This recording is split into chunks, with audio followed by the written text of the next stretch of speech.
묵상 잘 해봤나요? 예. 오늘 설교를 시작하도록 하겠습니다. 오늘 설교의 제목은 나의 시선, 너의 시선, 하나님의 시선. 민수기 20장 14에서 21절로 준비를 해봤습니다.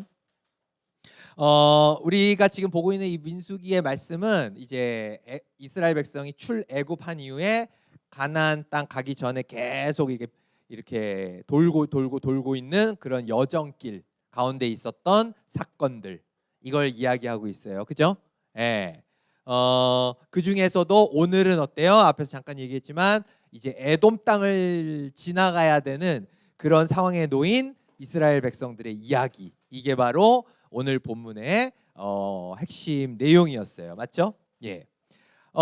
여러분들의 이해를 좀 돕기 위해서 전도사님이 여기에 이제 지도를 갖고 왔는데, 이제 이스라엘 백성들이 지금 위치하고 있는 곳은 저 맨 왼쪽에 빨간색 화살표 해놨죠? 저기 가데시 바네아라고 했는데, 가데스 바네아, 여러분들 가데스 바네아라는 곳에 이제 이스라엘 백성들이 지금 있는 거예요. 거기서부터 이제 이동을 해야 되는데, 지금 상황에서 이스라엘 백성들이 선택할 수 있는 가장 최적의 길은 어디냐면 저 맨 위에 저기 표시해 놓은 화살표 있죠? 거기에 밑에 글씨 보여요? 왕의 대로. 화면을 좀 키워주시겠어요? 여기에 이제 왕의 대로라고 써 있어요. 저 길이 말 그대로 왕이 다니던 아주 직선으로 잘 뚫린 길이에요. 그 당시에도. 그래서 저 길로 지나가면 그 많은 이스라엘 백성들이 아주 손쉽게 자기가 원하는 루트로 갈 수 있는 거예요. 근데 문제는 이 땅이 그 밑에 네모에 뭐라고 써 있습니까? 에돔이죠. 여기가 완전히 에돔의 앞마당이에요. 그 왕의 대로 위에 뭐 소알, 보스라 이런 데도 다 에돔 땅이거든요. 그러니까 에돔 안방을 가로질러 가는 거야. 그러니까 지금 굉장히 난처한 상황이죠. 근데 문제는 일로 만약에 못 지나간다, 그러면 더 난처한 상황이 벌어져요. 왜냐하면 절로 못 가면 저 밑에 화살표에 놓은 홍해길이라고 적혀 있는데 보이는지 모르겠는데, 홍해길로 저 남쪽까지 다시 내려가야 돼요. 그리고 저 길로 내려갔다가 저 오른쪽에 표시해 놓은 사막길이라고 적어 놓은 거 있죠? 사막길을 따라서 저 위에 광야길로 가야 돼요. 그러니까 딱 봐도 한참 돌아가죠. 근데 돌아가는 길이만 중요한 게 아니라 이 길 자체가 광야, 사막길이에요. 그야말로 죽음의 길이에요. 물이 없고 먹을 게 없고, 그래서 굉장히 위험한 길입니다. 그렇기 때문에 이스라엘 백성들 입장에서는 이 에돔 땅을 가로질러 왕의 대로로 가는 게 굉장히 중요한 지금 상황이었던 것이죠. 이런 상황에서 벌어지는 사건이 오늘 본문에 나온 일이다라고 이렇게 볼 수가 있죠. 그러니까 이스라엘 백성들이 이 에돔에게 얼마나 지금 간절하게 이렇게 요구를 할 수밖에 없냐 이거죠. 그죠? 그래서 여러분들 읽어본 그 17절에 줄여주셔도 됩니다. 17절에 보면 에돔 왕에게 이렇게 얘기를 하죠. 우리는 왕의 밭이나 포도밭으로 지나가지도 않겠고 어떤 우물에서도 물을 마시지 않겠고 오직 왕의 길, 이게 이제 왕의 대로 길만을 따라 걷겠습니다. 이렇게 얘기하는 거죠. 딱 봐도 뭔가 간절함이 느껴지죠. 근데 이렇게 간절하게 얘기를 했는데 에돔 왕 어때요? 진짜 쌀쌀맞게 대답을 하죠. 그죠? 18절에 당신들 여기 지나갈 수 없어. 만약 지나가기만 하면 당신들을 칼로 쳐버리겠소. 그냥 안 된다고 하면 될 거를 막 칼로, 니네 여기 오기만 해봐, 칼로 니네 가만 안 둘 거야, 막 너무하고 오버하면서 매정하기 짝이 없게 지금 안 된다라고 얘기를 하고 있는 거예요. 근데 지금 이스라엘 백성들 어때요? 여기서 물러나지 않죠. 왜냐하면 너무 간절하거든. 광야 길로 가는 거 그거 너무 위험하거든. 그래서 다시 한번 간절히 얘기합니다. 우리 큰 길로만 걷겠습니다. 혹시라도 우리 짐승들이 왕의 우물에서 물 마시면 그 값을 치르겠습니다. 우리는 그저 걸어서 지나가기만 하면 됩니다. 허락해 주십시오. 딴짓 아무것도 안 할 거예요. 니네한테 피해 1도 안 줄 거예요. 제발 지나가게만 해주세요. 라고 이렇게 지금 간청을 하고 있는 거예요. 근데 역시나 돌아오는 대답 어때요? 싸늘하기 짝이 없죠. 그죠? 20절에 당신들 여기 지나갈 수 없어 하면서 아예 어때요? 에돔 사람들 크고 강한 군대를 보내어 이스라엘 백성 앞을 이제는 아예 그냥 말만 하는 게 아니라 군대까지 일으켜가지고 그냥 뭐 좀만 넘어와 전쟁이야 막 이러면서 지금 절대 못 나오게 못 들어오게 지금 하고 있는 이런 상황이라는 거예요. 어때요, 여러분? 에돔 어떤 것 같아요? 예? 여러분들 읽으면서 이런 에돔의 태도가 어떻다라고 생각했어요? 예? 좋아 보여요? 안 좋아 보이죠? 선해 보여요? 악해 보여요? 굉장히 악해 보이죠. 그죠? 하나님은 예전부터 이 본문 읽으면서 야, 진짜 에돔이 나쁜 놈들이다. 어떻게 이럴 수가 있냐? 그거 좀 지나가게 해주지 말이야. 그거 안 돼가지고 저렇게까지 나오나? 진짜 나쁜 놈들이네. 이렇게 생각을 했었어요. 근데 전도사님이 이 본문을 가지고 이번에 설교를 준비하는데 전도사님이 그렇게 생각하고 이해했던 것이 하나님의 뜻은 아닌 거였구나라는 생각이 들더라고요. 너무 편협한 나만의 이해 방식이었구나라는 그런 생각을 하게 됐어요. 어디를 보고서 그런 생각을 하게 됐냐면 하나님께서 신명기 2장에서 이제 모세에게 이야기를 하시면서 니네가 에돔 땅을 지나갈 때 이야기를 하시는데 너희는 세일에 거주하는 너희 동족 에서의 자손, 저 에서의 자손이 에돔이에요. 에돔이 사는 지역으로 지날진데 그들이 너희를 두려워하리니 너희는 스스로 깊이 삼가한다는 건 조심해라, 말과 행동 조심해라, 조심하고 그들과 다투지 말아라 이렇게 얘기하신 거예요.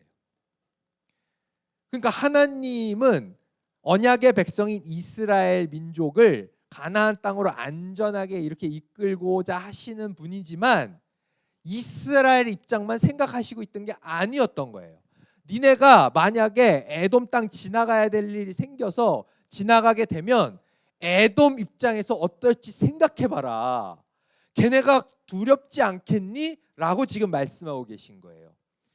여러분들 이스라엘 백성이 별거 아닌 것 같지만 그 민수기에 보면 군사만 60만이에요. 60만의 대군이에요. 그리고 당시에 세계 최강이었던 애굽, 이집트를 무릎 꿇리고 그곳으로부터 나온 애들이에요. 이걸 에돔 사람들이 모를 리가 없어요. 그러니까 에돔 입장에서는 60만 대군이 지금 자기 앞마당에 들어와서 나 좀 지나갈 거야, 지나가게 해줘, 아무 짓 안 할게 이러고 있는 거예요. 여러분들 같으면 여러분들 안방에 일진 애들이 와가지고 야 거기 좀 쓰자 하면은 그렇게 하라고 하겠어요? 안방 내주겠어요? 안 돼요. 그게 안 된단 말이야. 하나님은 이스라엘 백성들한테 니네가 니네 자신의 입장에서 보면 거기 지나가면 좋겠지라고 할 텐데 니네 똑바로 깊이 생각해봐. 걔네 입장, 상대방 입장에서 생각하면 걔네가 얼마나 두렵겠냐 이거야. 그러니까 걔네가 지나가게 해주면 고맙지만 아니어도 절대 다투지 마라고 이렇게 이야기를 하고 계시다라는 거예요. 여러분들 우리가 성숙한다라는 표현을 쓰잖아요. 사람이 성숙해 간다, 뭐 육체적이든 정신적이든 성숙해 간다라는 표현을 쓰는데 전도사님이 생각을 할 때 우리가 성숙해 간다라고 하는 것은 다른 게 아니라 바로 우리의 시선, 내가 지금 처한 나의 상황을 바라보는 시선이 확장되어진다라고 이렇게 해석할 수 있는 것 같아요. 좀 더 구체적으로 얘기하자면 일반적으로 사람은 내가 처한 상황을 나의 시선으로만 봐요. 당연하겠죠? 나의 시선에 나의 입장에서만 바라봐요. 근데 우리가 성숙해 간다라는 건 이 시선이 나의 시선에만 머무는 게 아니라 확장되는 거야. 어디로 확장되는 거냐? 바로 너의 시선. 바로 나와 같이 이 상황에 처해 있는 상대방의 시선으로 지금 이 상황을 볼 줄 아는 거. 이렇게 시선이 확장되어 가는 거. 이게 바로 성숙되어져 가는 과정이다라는 거예요. 하나님이 이스라엘 백성들한테 지금 이 광야길의 이 상황을 통해 이걸 가르치고 계신 거예요. 니네 나의 시선으로만 니네를 보면, 그러니까 여기서 나는 하나님이 아니라 이스라엘 니네의 자기의 시선으로만 보면 거기 지나가는 거 편하지.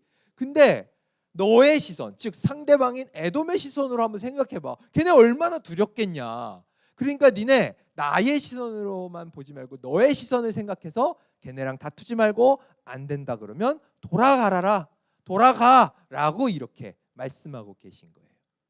이런 시선의 확장이라는 건 동서고금을 막론하고 기독교뿐만 아니라 모든 문화권에서 굉장히 중요하게 생각하는, 뭐 우리가 사용하는 언어만 봐도 입장 바꿔 생각해봐. 이런 게 바로 너의 시선, 상대방의 시선으로 지금 상황을 볼 줄 아는 역지사지.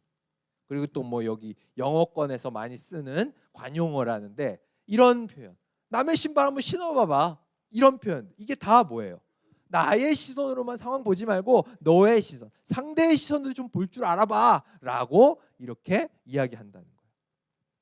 하나님은 이런 세상 사람들의 많이 나오는 이런 문제들을 다 포괄해서 그것을 우리에게 가르쳐주고 계신 거예요.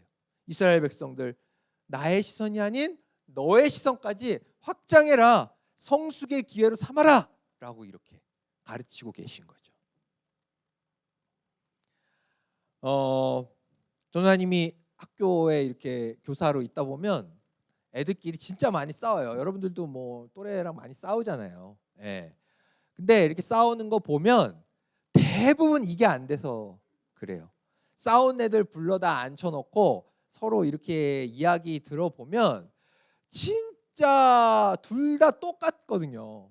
똑같이 잘못이 있어요. 물론 경중의 차이는 있겠지만, 근데 둘이서 대화를 붙여놓으면 끝까지 싸우고 화해를 못하는 경우가 되게 많아요. 네. 근데 그것이 원인이 뭐냐라고 따져보면 결국 상대방이 얘기하는 대화의 내용도 다 나의 시선으로만 해석을 하다 보니까 그렇게 되는 경우가 있더라고요. 도무지 너의 시선으로 그걸 바라보지 못하다 보니까 갈등이 평행선으로 끝나는 경우를 참 많이 목격합니다. 우리가 성숙한다는 거, 하나님께서 우리에게 원하시는 성숙은 바로 뭐다? 나의 시선을 너의 시선까지 확대해 나가는 과정이다. 이해됐죠? 예. 자, 그래서 이제 이스라엘 백성들은 어떻게 된 거예요? 너의 시선을 받아들여서 이제 저 광야길로 돌아가기 시작한 거예요. 근데 이제 큰일 난 거야. 큰일 났어요. 왜요? 이제 좋은 길 놔두고 광야길, 죽음의 길로 가야 돼요. 그것도 무려 몇십 년을 저 광야길에서 돌아요. 40년 돌죠. 40년 돈 거야. 너의 시선, 그래 에돔, 그래 너 두려운 거 알아, 오케이 해가지고 광야길로 돌아가는데 40년 동안 죽음의 길, 엄청난 그 고통의 길을 가게 된 거야. 그 다음에 이제 말씀 나오겠지만 이스라엘 백성들 어때요? 광야길 가면서 감사합니다, 만족하면서 가요? 아니에요. 얼마나 불평불만하면서 우리가 그냥 하나님 믿고 이게 돌아가지고 왔는데 왜 이렇게 우리 인생은 힘들고 고통스러운 거야 라고 하면서 계속 불평불만을 합니다. 이런 상황에서 하나님께서 우리에게 바라시는 시선의 확장이 나타납니다. 이렇게 나의 시선에서 너의 시선으로 넘어간 후에 하나님께서 우리에게 더 나아가기를 원하신다라는 거예요. 그걸 어디서 확인할 수 있냐? 앞에서 뒤에 이게 PPT가 앞에서 이제 신명기 2장에서 이런 상대방이 두려워하고 있다라는 걸 알아야 된다라고 얘기를 하셨다 그랬잖아요. 그런데 그 뒤에 있는 7절에 보면은 하나님께서 이렇게 계속해서 얘기하십니다. 너 하나님 여호와께서 내가 하는 모든 일에 내게 복을 주시고 내가 이 큰 광야에 두루 다님을 알고 내 하나님 여호와께서 이 40년 동안을 너와 함께 하셨으므로 내게 부족함이 없었느니라, 이렇게 말씀하시는 분이 있어요. 나의 시선 너의 시선까지 가서 뺑 돌아가서 무려 40년이나 광야길 갔어요. 너무 힘들어. 왜 우리 인생은 이렇게 고통스러운 거야? 라고 이렇게 불평하고 있는 이스라엘 백성들에게 하나님께서 가르치시는 게 뭐예요?